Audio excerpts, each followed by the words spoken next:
Hey everybody, I am Monty. It's your boy Ronaldus out here in these streets. And episode 10 of House of the Dragon, the Black Queen. We seen it. Boy, let's get to it. It's the finale. It's the finale. A lot to get to. Let me do a quick recap. So we go down to Dragonstone, where we just, we got the green crew, we got the black crew. Black crew's hanging out. So word comes, of course, to Rhaenys comes down, tells Rhaenyra, this is what happened. They have, taking the throne from you, basically. First, I'm sorry, your father died, and they're taking the throne from you. And so she's reacting to that. That much causes her to go into labor with a child she eventually loses. She also tells them that they're coming for you. So it is now we kind of getting ready for some war. And a lot of people are like, let's go, let's go, let's go, let's go. Rhaenyra, to her credit, is trying to preach a little caution, but Daemon, of course, Big D is ready to go, and so in the ensuing time, they're trying to strategize and pick out little things like that. Her sons volunteer to go because now they got to try to rally bannermen and things like that. We see the Sea Snake is back, a triumphant return for him, back on the scene as well. We will get into that. We also find out that Rhaenyra kind of lets Daemon know that the Song of Ice and Fire, what she knows, she realizes he doesn't know, and that was a very tense scene as well. We end, of course, with young Luke, the son of Rhaenyra, going to the Lord to beseech him for help, and he runs into an old pal, just happened to be dropping by as well, maybe doing the same thing, trying to rally bannermen, and some things go down, y'all. Okay, Ronaldus, your thoughts overall on this episode? Um, as me and you previously discussed, I was a little, of course, they left us hanging, cliffhanger. I wish they had one more episode. We haven't quite got to war yet, but in totality, I do say it was a pretty good episode. Everything is now set up for it's about to go down. Yeah, it was. I've been kind of watching these prestige shows enough, and when you got 10 episodes, by 8, 9, you kind of see the horizon, and I mean, I figured we wouldn't see war yet because it's just gonna be that's gonna be probably a whole season of war with this. Yeah. Who knows? But we had a full episode with the Greens the episode before with Allison and the crew. Now, of course, we switch and we go to Rhaenyra. So this is basically Rhaenyra's episode. It was a great first season because what they've done is they took all of the plot they put into this episode, this first season. So, and in this first season, they've taken all of the storyline, they built it all up. Now in season 2, it can just go down. It can flow. We know, they've already, as we've previously discussed, they've aged people. They've done like probably 15 years of storyline in one season, so that the next season we can start to get into the Baratheons, the Starks, the different families in the different areas. Right. You make a good point with that. I mean, this season was kind of like, when you first watch that first movie in a superhero trilogy, they gotta tell you who he is, and they got to give you the backstory. Yeah. You got to take some time, and so there is a lot of that, and so that's why the time jumps, which I feel like overall they pulled off pretty well. I didn't know what they was doing with it. I didn't really understand it. It was something we had never really seen before, especially in such a limited time. Normally this would be like 4 seasons with all the jumps and stuff, but they pulled it off. So let's start from the beginning. I mean, we see, Rhaenys comes through, and Rhaenyra just in the shock. I feel like this. I was surprised how shocked they were to hear that, King Viserys had died. I mean, when y'all left him, my man was literally bits and pieces. And they're like, what? And then Daemon is like, they murdered him. I'm like, but my guy, he. But this was a matter of a couple of days. No, yeah, it wasn't This that long. wasn't like a long from the time they left to when they found out. I think it was like 3 days, maybe. If that, like, let's put it like this. Mhm. Let's do that timeline real quick because that's important. From when the king died, they spent about a day finding Aegon and getting them back. And as soon as they Mhm. got him back, they did the ceremony. And then Mhm. Rhaenys came with her dragon. Yeah, So if it's a it might day, have been two. Yeah, two might have but been say if two it's a days. day to get down there, it's Yeah, about 2.5 days, really. yeah. Yeah. And so, but I think Damon immediately goes to murder just because of the result that not just Hmm. that he died, but that they put Aegon on the throne. So Yeah. Damon is like, oh, they murdered him. You know what I'm saying? Hmm. Um, and then so Rhaenyra hears that and the fact that Aegon has a throne and she goes in labor. What did you think about that initial, just that shock on her? Like, oh my God, this is all happening right now, and they didn't stole her from her. It was too overwhelming for her.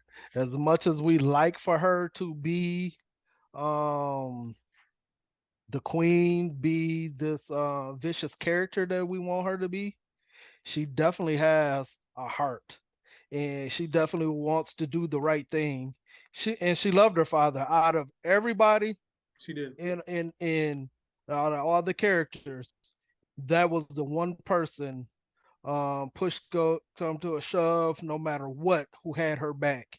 She Yeah, wouldn't be about to be queen unless her father backed her. So that was, she was the ultimate daddy's girl. yeah, So the hurt of the thing, the shock of the thing, she did not feel like she was about to be getting this news just that quick, you right. know. So yeah, it was just too overwhelming for her. And yeah, so that shock literally induces her into labor to a child that she loses. Let's bookmark that Hmm. because she loses one child just from kind of the shock of what the Greens have done. Yeah, And so a funeral, and they do a little bit for that child. But right after that, it's on and popping now. So yeah. But also she left King's Landing thinking, okay, I'd have made common ground with the High Towers, and they know that I'm going to be queen, and right, they are in lockstep with that. She didn't know that they was going to try to usurp the throne.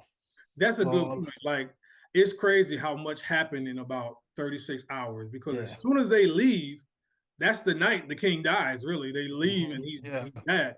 And so, like you say, that's a good point. Them leaving, she thinks, okay, I got it. I done made yeah, people Allison. We good to go. All right, I'm gonna go home real quick. And that fast, it yeah, turns around. Um, so now the advisors are like, we got to start. Who's got dragons? Who's got men? Here we go now, because yeah, I mean, obviously from Rhaenyra's side of this is an act of treason. Y'all know I was supposed to have it. hmm, Gave it to yeah. Aegon. And so, of course, the other side is what's done is done. And if you don't get with us, you're in an act of treason. So it Since is. you brought up treason, let's discuss how much of treason this is. The fact that the men already plotted this without the queen's knowledge altogether, whether you on board or not. This one we already been planning. As soon as Right. he, as soon as you had a son, he became heir. Like you just didn't know it, You but did we was right. already gonna make Aegon the heir. Because he That's was all like, y'all been planning it?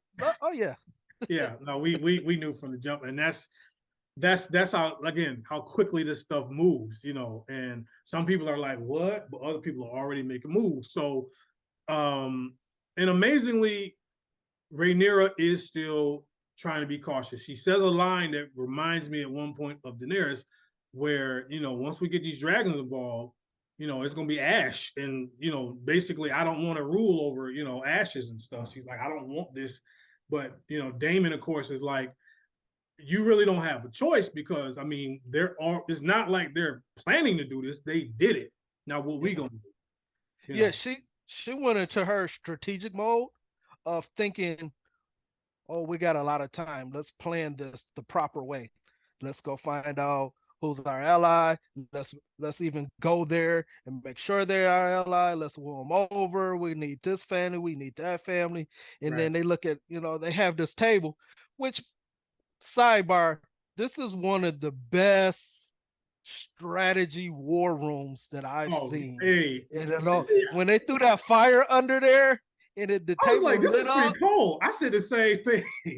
I I was said it's pretty like, all dope. right, this dungeon is fresh. How they got it? That's a war room. That's a war room. That's a war room. Yeah, but they plotting and she's like they're looking at the basically the chessboard, the war table, and they're plotting like, okay, we got to go over here and get this family and get, and I don't know who this guy is, but he's one of the war council, Mm-hmm. and he looks like maybe a knight or something, or one of the heads of a prominent family, and he's it's like, okay, yeah, all that's fine and dandy, because he's talking about we can put troops and we can go over here and see. He said, that's all fine and dandy. Well, let's talk about it.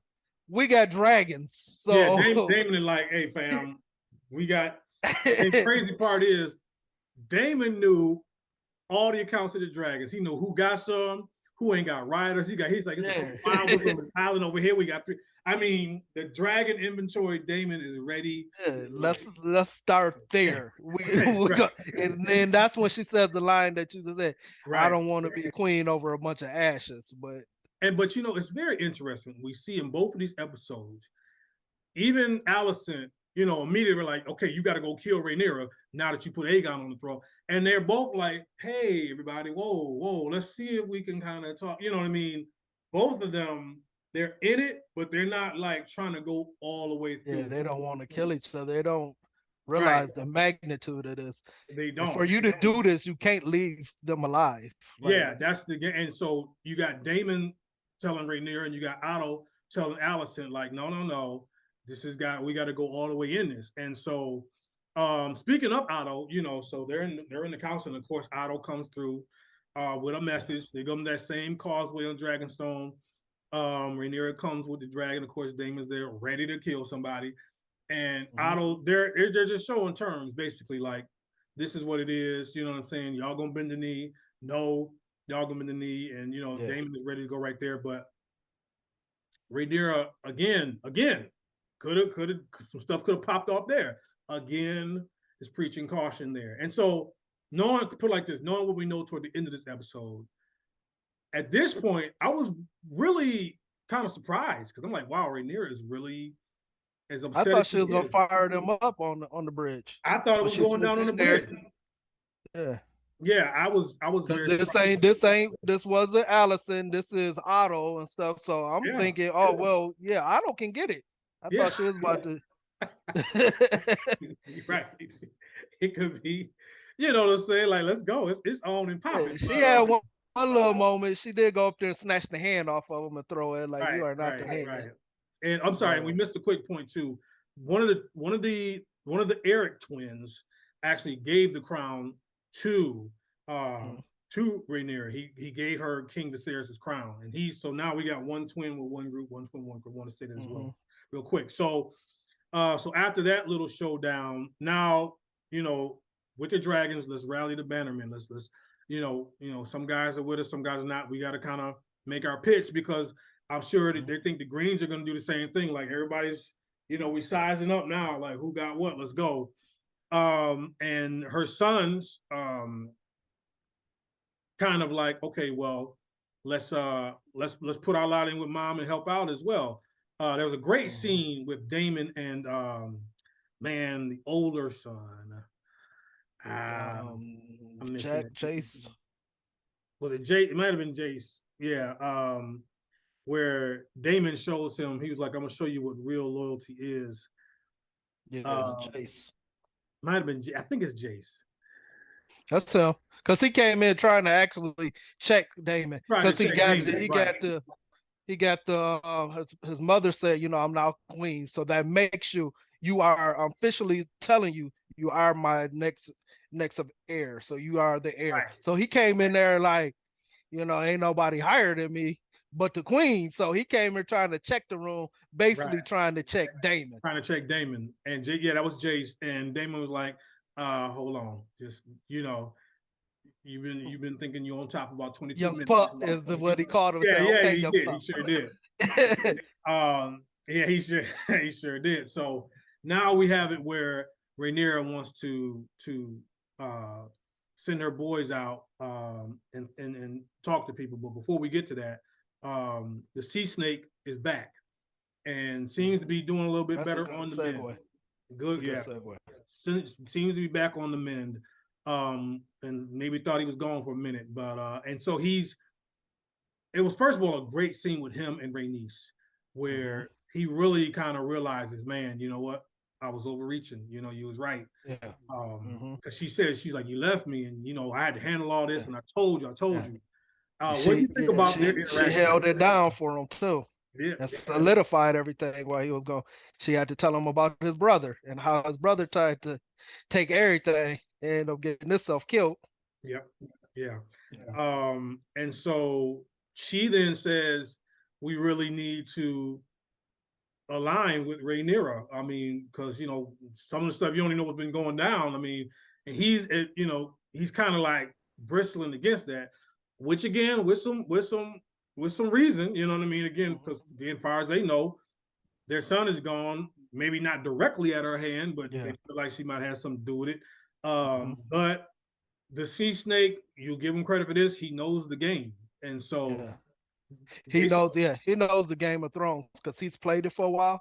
Yeah. And the one strategic move that everybody, it seems that everybody in her council is against her on, was the one thing that got the sea snake on board, because he said it. So I know she's like ready for war. She's, you know, probably getting the dragons and they about to go burn down the place. And then Rhaenyra said, well, actually, that's what everybody wants to do, but Rhaenyra is the only one that's showing caution right now. And so that's when he rises up and really wants to rally behind her, because he's like, okay, well, she's plotting, she got some strategy. And then he wanted to go talk to her at that point. His wife Rhaenys had to tell him that. He's like, listen, she told him, she said, everybody in there is trying to go burn stuff down. She's like, Rhaenyra is the only one holding them at bay. And so he kind of like, okay, I see. And so he comes in, another great entrance. They're really good on these entrances here. And you know, it's a little tense to begin with, but then he says, you got my fleet, I got your back, and I'm here. And she's kind of taken aback, you know, she's like, wow, okay, thank you, Lord Corlys. And so we, you know, it seems like everything's going all right. We might just get through the episode and land a plane, but oh boy. Rhaenyra, though, she surprised me, and like she was mysterious these last two episodes. If you've watched in this episode, she never bows the knee. No. And they make a point to show she's not bowing the knee. No. Like she's sitting there just like staring at her. Like, everybody bows. She's like, and then she every moment she goes in there with her husband and she backs her. You know, she's like really in her corner, but she never bowed the knee. Yeah, Rhaenys still kind of just. Even her husband did. Even Lord Corlys he did. He actually did. So we come to where, you know, they're sending the boys out. Man, oh man, the parenting here. I just, you know, again, the dragons are faster, but fam, y'all could have just sent some ravens. I mean, just, you know, y'all could have just tossed some pigeons. You know what I'm saying? Like, get the word out. They moving fast. Young Luke is out there. He goes to Lord Boris. It's already, no backup. I guess going on Dragonback is just by himself. No backup. And he's already let you know he's scared. He already tells you, I'm scared. It's intimidating to begin with. Like, Lord Boris is already one of these lords that don't feel like hearing a whole lot from a boy. He's like, what do you got to offer? You ain't got nothing to offer. And it seems like, and Aemon is there. And it seems like Aemon is already offered to marry. He's like, you know, you ain't even got a betrothal. He said it. Yeah, he's over there talking to the girl. Yeah, he's like, he gonna give me a betrothal. You ain't giving me nothing. But he's like, man, you know, run along. I ain't trying to hear it right now. What you go tell your mama, whatever. He turns to leave, and when he turns to leave, Aemon says, and right then, I'm gonna just stop right then. I had a terrible feeling. I was like, bro, this is not gonna be good. I don't like this at all. Heyman been this been And building for a minute. He the dude that sliced his eyeball out. He even pulled the patch off and showed him the blue marble he got up in the eye. yeah, Like, yeah, what's up? he You didn't owe went me an eye, and I'm about to little collect. Sammy Davis Jr. on that eye. And and so it's kind of like, is he serious? You know, it's like, is he really trying to tell this dude, give me an eye?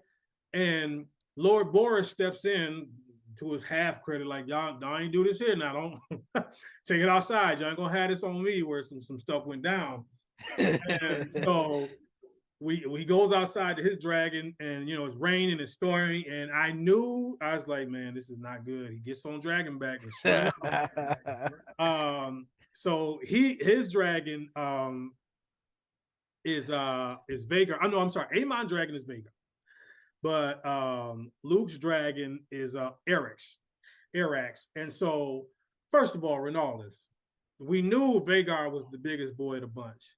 But when you see him in the air next to Arax, when you get off your dragon and you seen Vagar there, you should have got back on your dragon and flew off. Wait, when he pulled up to the spot and he parallel part, like, oh snap, somebody. Right. Not today. He's like, you know, we can send some raisins. We'll send some raisins. What am I doing here? We don't need to do it. And man, I mean, Rhaegar is huge. Like, he is huge. It looked like a little lizard next to him. I mean, he just is, you know, and surprisingly agile. And so we also learned something, man. So it's basically a dragon fight. And we learned with these dragons, kind of the inception of it from Game of Thrones, we were just like, oh, dragons late in the scene, but these dragons still kind of do what they want a little bit. They're not totally obedient, as wild animals kind of are, not totally obedient to the master. So at one point, you know, young Luke is trying to tell Arax to, like, you know, hold up. And he singes. He does want it to eye. He really didn't want to be the one. They say, according to the book, Aemon in the book was like, no, I want him. I'm trying to kill him. But in the show, it's set up that he wanted the eye, and maybe not even that. He really maybe just wanted to just put a real fear in the boy. Like, you know, who knows? But it really seems like he did not want, like, death. But once Virax kind of singes Vagar, and Vagar's like, oh, in his face. Okay. And so, man, what did you think of this whole dragon fight and this war as it was going through your mind as you watching this? Oh man, I didn't know they was about to kill little fella. As soon as it started, I knew he was done for. Yeah. And then because I went back through, like, in my mind as it was setting up, like, oh, he see Aemon there, it's about to go down. And then I got to thinking about the scenes leading up to that. Through the whole episode, they had like all these touching moments between him and his mom. And I said, oh yeah. And he never really wanted to step into his position anyways. Yeah, and they brought the sea snake back, so he didn't have to step into that position. Good point. His mom held his hand. And... Real quick, you made a great point. Anytime you see a middling character with a heart to heart before they do something, you be like, oh Lord, I should have known. Yeah, it had that heart to heart. She rubbed on his head and stuff, and he flew out into the night. But and they fool you on the effects because they're fighting in the storm, and he kind of breaks through the clouds. He breaks through like he's in the eye of the storm. He got peaceful sky, like he didn't get away. I'm like, that was the thing. You thought it was going to be fire if they got him, and it was not fire. I mean, Vagar just cuts him in half. Setup, because you always see, like, in movies, the person will walk out into the street and the street be so calm, like he didn't get away. And then all of a sudden, out of nowhere, here comes this big truck and hit him. Yeah. Wow. But you always know that truck is coming because it'd be like so peaceful. The other person that they're talking to will stay on the curb. They'd be walking and looking back, and then all of a sudden, man, wow, that's how it was with that dragon. He was looking like, flying. He ain't got no rear view. He ain't got no rear view. He trying. And man, I mean, but the chomp, I thought he was gonna like throw some fire on him, but no, he chomped him in half. I didn't know they was that big. Like I didn't know the difference in the size until he chomped him. They did show a scene where he kind of flew over him, yes, but that chomp, he was like just like a mouthful. He wasn't even. It wasn't even like a little sandwich. I knew Vagar was the biggest one, but until you kind of seen that, just the juxtaposition with him and Iraq, they're gonna have some problems with him.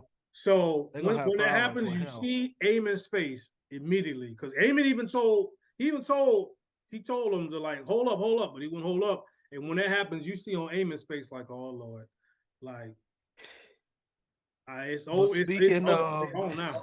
Speaking of big dragons, did you see what Damon went down there and got? Damon went and got him a new boy. Yeah, he did. That's a good. He went and got him a big fella too. No, did. So hey, listen. Big mean looking black dude. It's like when the gunman opens the trunk. Like, let me see now. Yeah. Let me pick this one. Pick that one. Like, yeah, we got to go special ops on this. He can't bring that little pistol out to this fight. No. This little red pistol ain't gonna get it. And so Eamon knows it ain't no turning back now, and there's gonna be a price to pay. And so we get a last scene, which is really just burning my memory. Okay, now. Real quick before we get to that last scene, a little bit before, Damon tries to get her on board, and he kind of even oversteps the fact that you queen. He like, don't forget who I am. Yeah. Snatched her up by her throat, like, look, get with the program. Like, stop all this. No, we passed that. We got to go at them. That's a great point, Ronaldus, because these last couple episodes, we've been seeing like domesticated Damon. Yeah, he took old boy head off, but he was out of line and all that. But them first couple episodes of Damon, he's a wild boy. Like, you could like watch this cat right here, and then he get married, couple kids, get married again, just kind of okay. He's in the shadow a little bit, but he pushed some hands on her neck, like understand something, man. Yeah, I ain't for play up in here. You know what I'm saying? Like, and you could see like put you on the throne. Yeah, this is not Lucera's Rhaenyra's first husband. Like this cat here, he's still about serious business, and he knows serious business must be done. Like this ain't no time to him and Haw. Okay, we wanted the throne, they took it from him. And it's like Otto telling Allison, like, don't want to hear nothing about let's just let it. No, ain't no letting nothing slide. We got to go in this. Yeah. And so that's a great. I meant to talk about that. That's a great point to bring up. And the sea snake cleared up all of the questions and all of the what would I say, the reserve that the queen had, that Queen Rhaenyra had about let's get in these troops. He said, no. I didn't already solidify that in that war. I already got all that in place. It's done. He's like, we're gonna cut this whole water trade route off. We couldn't access. Like I'm handling that. So, like I said, the main protagonist, Ray and Allie is kind of like, okay, y'all hold on. But the people around them, they've been waiting for this already. Like, we ready to go. And so all the hesitancy that you kind of see with Rhaenyra and all of that, though, you see once after the dragon scene, you see Damon walking in, and he knows, and she's kind of handling business. He takes her to the side. Her back is turned, and when she turns to the camera, any like hold off, let's wait, that's done. Okay. And it's amazing, that last scene. What did you think when you saw that? It was well filmed as far as the metamorphosis that had to take place. Great word. A certain part of her died with hearing that her son died. Mm-hmm. All of that reserve, all of that. I'm not going to go that far. Everything that she had tried to hold on to, the fact that they were childhood friends, died at that moment. Oh, yeah. It's like, you remember how I don't want to say out of character, but you remember like Allison showed her real colors when Eamon lost his eye, Yeah. and she was like, psh. Yeah. The Now same thing. Rhaenyra has now lost her son, really two sons, really two babies, the birth and then all this, and now the look on her face is, let's burn it all down if we got to. I don't care no more. And so let's very quickly before we end, man. Where do we see? I mean, we got season 2 will probably not be till next year, but where do we see this picking up and going? We're just totally gonna speculate on this. I'll go first. So knowing how they do things and all that, I'm sure the first strike of war, because at this point we're gonna have to see Allison and the crew find out what happened, and like, Eamon, what did you do, and all that. And I promise you, you saw Eamon with a look of just like, oh, a little distraught. I promise you, by next season, that's gonna be gone, and Eamon is gonna be like, okay, well, what's done is done. He strikes me. I ain't gonna see a lot of remorse on Eamon. I feel that no matter how much, and I feel like even as much as she's tried to put them in position, Allison is going to struggle within the family, because now Eamon is like, it's over with. Aegon is like, I ain't even no way, bro. Like, what you doing, man? I'm the king and all that. And I feel like that's going to be an internal power struggle. I feel like Rhaenyra is going to come for blood, of course. I feel like Daemon still is on the team, but somehow, some way, he's going to just he's going to even go rogue, even in the chaos, he's going to go rogue. That's my thought. What are your thoughts maybe for next season? I have two thoughts. So first, before I get to what I think as far as the war, I will say that the setup, if we've seen from the Game of Thrones, we've seen from there was one Targaryen that we hear of, but we haven't seen, and that was, they always refer to the Mad King, and how the Mad King went mad and he burnt up everybody, which was a Targaryen that was on the Iron Throne. We seen Daenerys when she was headed to be on the Iron Throne, and how she turned mad with having dragons.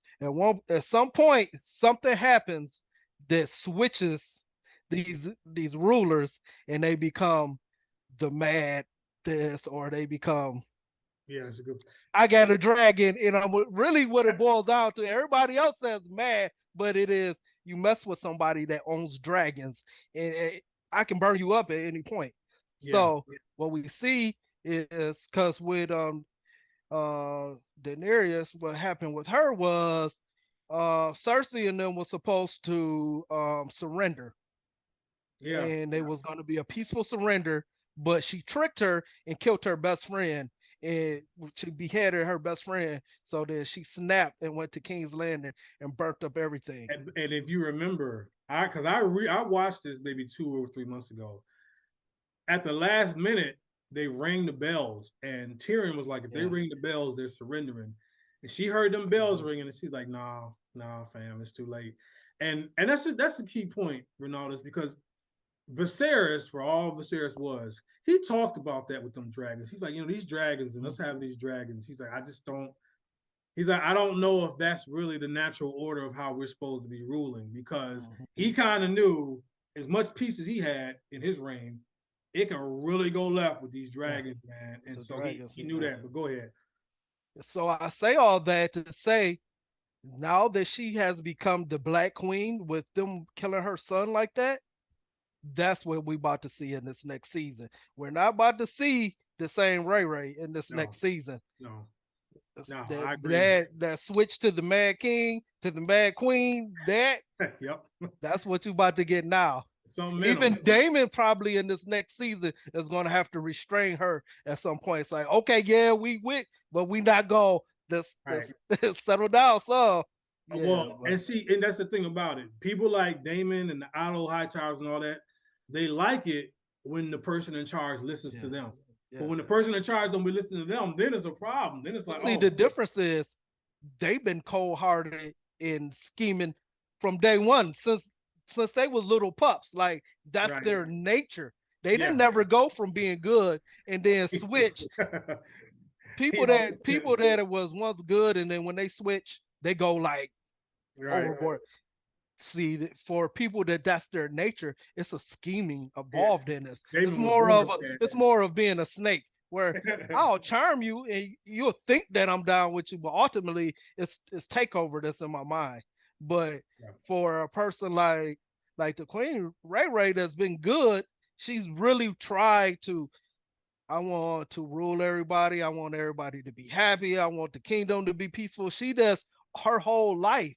Her daddy's had a peaceful kingdom. That's all she's known was peace. She haven't seen war. She's seen some scrimmages that's happened, but no real war. It was no conquering. She's heard about conquering when she read the history books, but no real conquering. So she doesn't know that Mad King side, but she does snap there. She's and we still have the side players too. Like I really feel like even like Damon's daughters, who are still part of, the family with the sea snake and she rallied them to let them know, no, you come with me. Y'all are my ladies in waiting. Y'all are. There's so many little pieces, you know what I'm saying? I mean, man, listen, when Jaceres finds out his brother's been killed, like these are all players. I mean, we still got Kristen Cole on the other side. I mean, there's so many pieces and things and people that could kind of tilt things. But yeah, the last little raid where we thought we saw it was kind of okay with it. No, we'll never see it. And Aegon, he might be king. He's their weak link. As you see, he's already done a weak moment by sending Hightower there. He doesn't want war. No. Oh, right. First of all, we know he didn't even want to be king. But he's king, but he just wants to be that king that is how many concubines I can get, how much I can eat. He want all the gluttony of being king. He want all the fun, but he don't want the tasks that come along with ruling. He don't want the tasks that come along with conquering to keep your kingdom, because there's going to always be people trying to come to take it. He doesn't want that. His grandfather does and his mom does, but he doesn't want that. It's kind of like, if you remember in the start of Game of Thrones, Robert Baratheon was the king, but he was only king because of the rebellion. Same thing. And he was always like, I never really wanted to be king. Yeah. And then, because of his gluttony and all that, he ended up dying. And then that's how we got Joffrey in the first place. So I mean, if it really feels like, to me, we're not long on Aegon, and it's pretty much going to be Aemon's world to run in a minute for however long that ends up or whatever. But I really feel like he's the real power player. Aegon is not built for this at all. But it's going to be interesting, man, because the sides are totally drawn. But then we heard them names toward the end of this. We heard Stark, we heard Lannister, we heard these houses and these families and who they align with, and who comes out of their lieutenants or their generals is also going to be very big too. Because this will be a season of war. I sent you that little piece they talked about. There will be a lot of blood.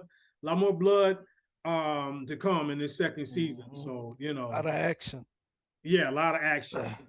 So, yeah, well, folks, that is, full season. We did it every week for you guys, and I hope you enjoyed it. I don't really want us to have to discuss this, but I always, through so many episodes, they kind of threw so many hints about who could actually be the undead king, the Snow King.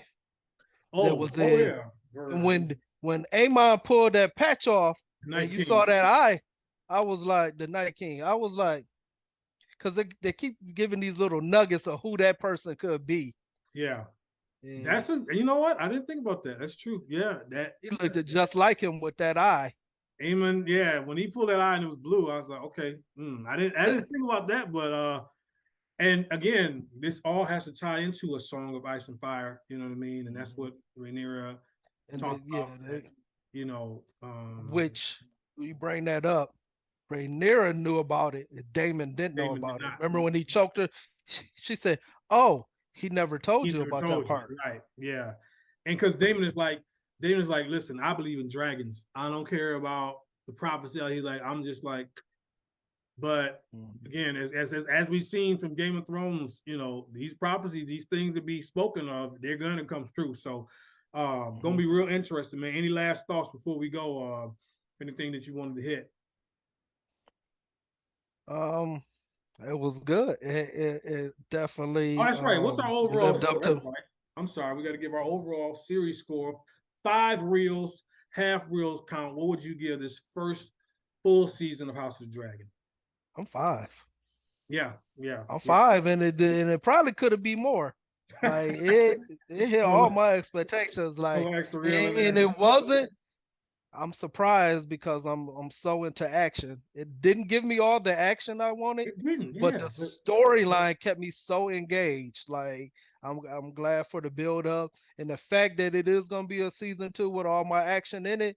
Then I'm okay with it with this. we really like for as much as we saw dragons, we didn't see a whole lot of dragon play. Just toward the end, not no war. But it did keep me, and I agree with you. I'm giving it 5 reels. The expectations were super high. The Mhm. split cast, that just really threw me for the loop. Like the split cast, we had a whole half a season with one cast, and we Yeah, split that time jumps. But they really have me intrigued for next hmm season. I'm really excited and to look for it. I like the acting, the storylines were great. So yeah, it job was well fresh. done. Yeah, it was fresh and new, and it wasn't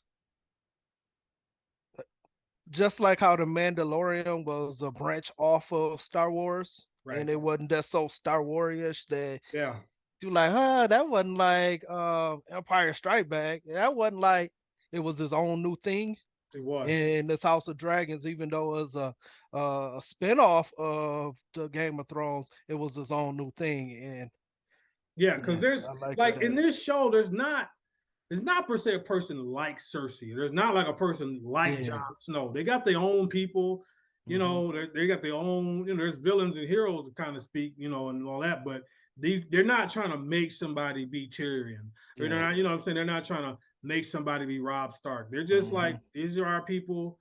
Let their stories be their stories. And so I do respect that because it'd be easy just to be like, give the people another kind of remake and just, hmm let's just print some money and, but I respect that artistically. So yeah, guys, hopefully we will be able to do this again. I was excited for this. Appreciate my man Ronaldo sticking with me all these episodes. Oh yeah, my Job well pleasure. done, job well done. Plenty more shows though for us to get to. We just had to, I mean, this is the hottest show. We had to focus on this. We'll come back with some movies, some other things, stuff like that. Hey, that's gonna be the next one. It's Yes, sir. coming. It's coming. Put him up, Dub forever, Wakanda forever. We will definitely do that. That's for sure. And I'm on board with whoever wanted to jump on. Let's do this Woman King Yeah. because the Oh, you know Woman what? King was the truth. It was outstanding, outstanding. I got a lot to say talk about that as well. Maybe we'll have to do that. Maybe we'll do a double header, do that, and then we'll do Wakanda when that comes out as well. So, guys, we've seen this show on the Mighty Sharp Network. Of course, please also appreciate you rubbing the hat. Channel 5 as well. You can check this out on the Mighty Sharp Network, guys. We appreciate the support and the love. You know what to do. Always, please be blessed. Stay sharp.